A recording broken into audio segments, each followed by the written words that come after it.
Sligo streets will be thronged during the next couple of days. Its population of 20,000, swollen by an influx of 5, 6, maybe 10,000 visitors to see and hear the music and the dancing of the 35th Connaught Fleadh. A veritable feast of talent then, some 600 musicians in all, including many of the legends in Irish music. Of course, one of the yardsticks for judging any Fleadh Ceol is the quality of the sessions that are taking place. Now, the proprietor of this particular pub is Vinnie Davy, but it's known unofficially as Shoot the Crows. And it sounds like there's a fair old session going on inside. How are you doing there?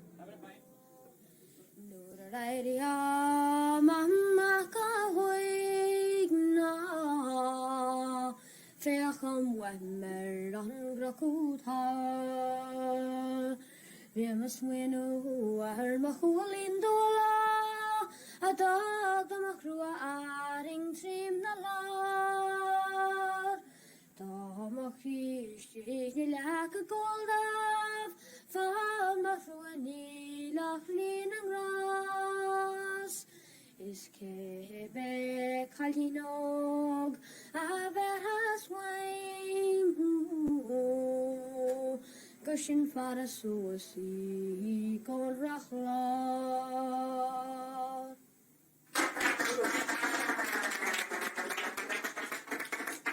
On a walk in Shinafari, it's can't get that. How about the silver spear to follow that?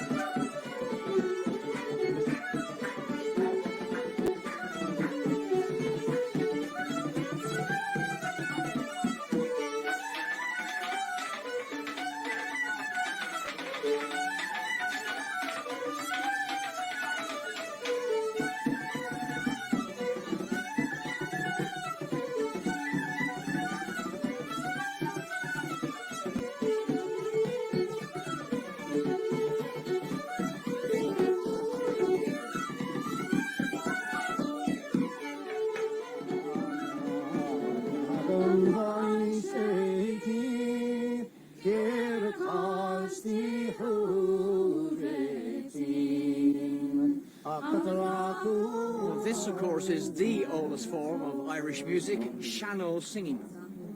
Seamus, I'll interrupt you there. What exactly is shanno singing? Well, of course, for a start, shannos means old style, and first of all, the intonation obviously is different, sounds different, and expression is achieved through grace notes, either single grace notes or sometimes quite elaborate bunches of grace notes, and secondly, by rhythmic freedom. You know, you can lengthen a note, you can draw out a note and give it extra feeling, so there's no actual beat, if you like. We'll let you get on with it.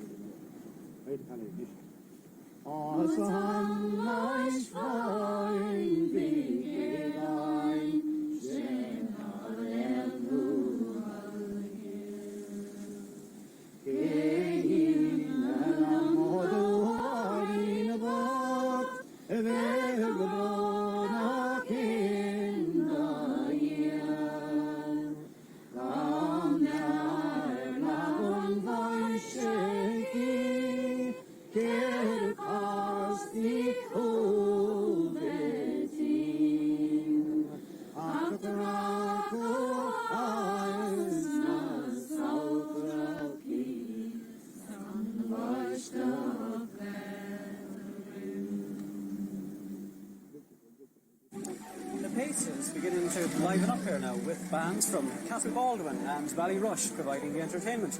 Now with me is Declan Bree, who's the chairman of Campus Sligo Cultus. Of course, Declan, this is very famous music country. Yes, Tommy, you're in the heart of the coalman country, and we have an excellent tradition of fiddle playing in this area. We have people like Michael Coleman and Morrison, and indeed in the surrounding counties of Leitrim and Roscommon, we have the tradition of flute playing with people like Malloy and John McKenna. And of course, we're very near the famous O'Carolan territory as well. O'Carolan, well, when you mention O'Carolan, it brings to mind Josie McDermott, that famous musician now, a blind musician. Unfortunately, he's been ill for the past number of months, but we expect him to be with us at our prize-winning concert in the Hawkswell on Sunday night.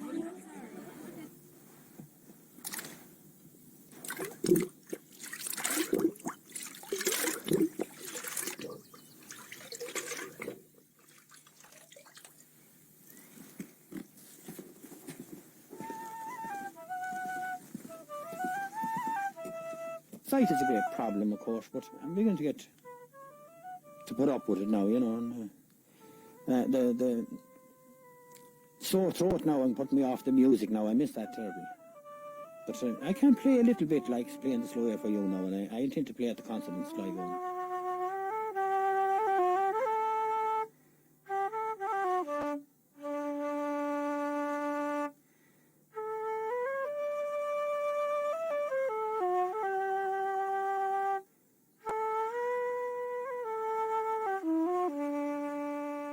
I haven't played now very much, only a few tunes now since Christmas. I quit teaching in the end of February, and I haven't done any playing since that now, except very little. I played at a funeral and a television thing that was in Ballyfernan, and that's about all.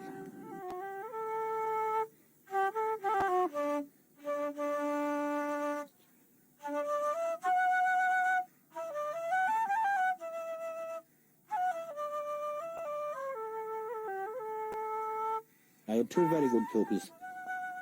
The one the All Ireland for ballad singing and for playing the whistle and flute and that. And one of them is working down in Tralee now at the present time in a hotel there, and the other one is in the civil service. And they tell me they don't play very much at all, except when they come home.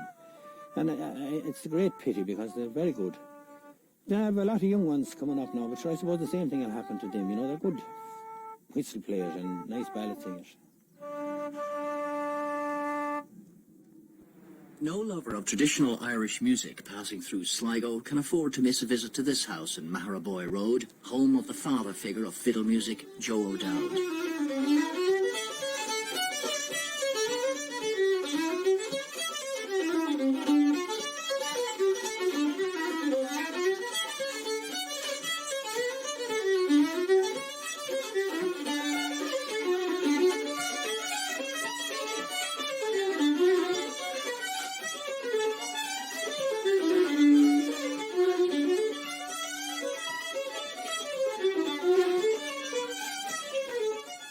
Pilgrims have been journeying to Joe O'Dowd for decades, from all over Europe, Scandinavia and the United States, to learn from the guru of the Sligo style of fiddling technique.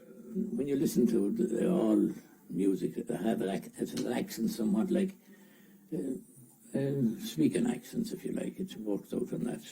The accent of Sligo music is somewhat different to Donegal music or to Clare music or Kerry music, that sort of thing. Although they're all individually nice in their own way, but Sligo is Sligo, and a lot of people like it, you know. Yeah, let's go back there and give us another tune. Yeah, what do you think?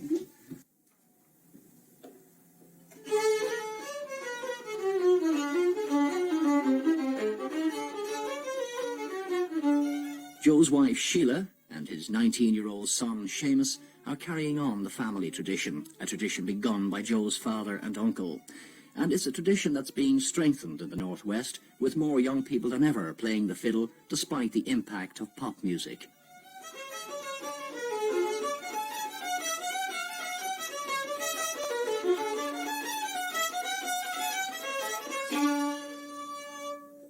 Now, a flakehole is an ideal opportunity for the instrument makers of Connaught to put their wares on show. With me are Charles Roberts, who manufactures Northumbrian pipes and Uillinn pipes here in Glencar, County Sligo. And Tom Ganley, I understand you're a returned immigrant. That's right. I came back from London about 3 years ago. I've been given a unit in Castlereagh, County Roscommon by the IDA, and I am now manufacturing wooden concert flutes from there at the moment.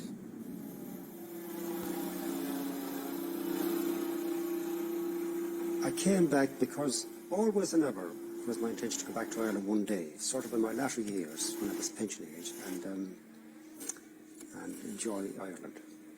But I got weary of London. It's a right busy place, you know, and the traffic is extremely disconcerting and very hard to weave your way through it. As a boy, there was a tremendous number of musicians from my part of the country, and a lot of them were flute players. And we as youngsters,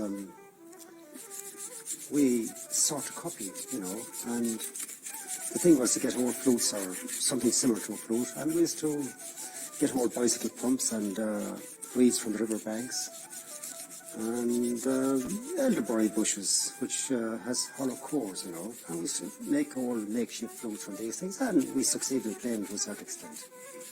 And we used to have great fun, you know, playing these old flutes and copying the older fellas. I hope to employ at least 3 young fellas here and train them how to make these flutes. And perhaps then, if all goes well, and the demand still keeps increasing, then maybe a few more next year, and hope it'll stay at that level, not get too big or grow too fast on me. And I'm thoroughly enjoying myself at the same time, playing music and improving the product and making them better and better and cheaper. And one day, perhaps I'll make a flute that'll almost play by itself.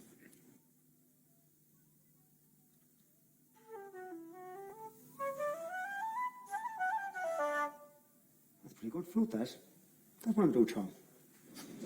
Well, from nimble fingers to nimble feet, and the art of set dancing, an art you can see and learn at workshops in Sligo this weekend. Set dancing was very popular in Ireland from the 16th century onwards, the last went into sharp decline in the 1940s.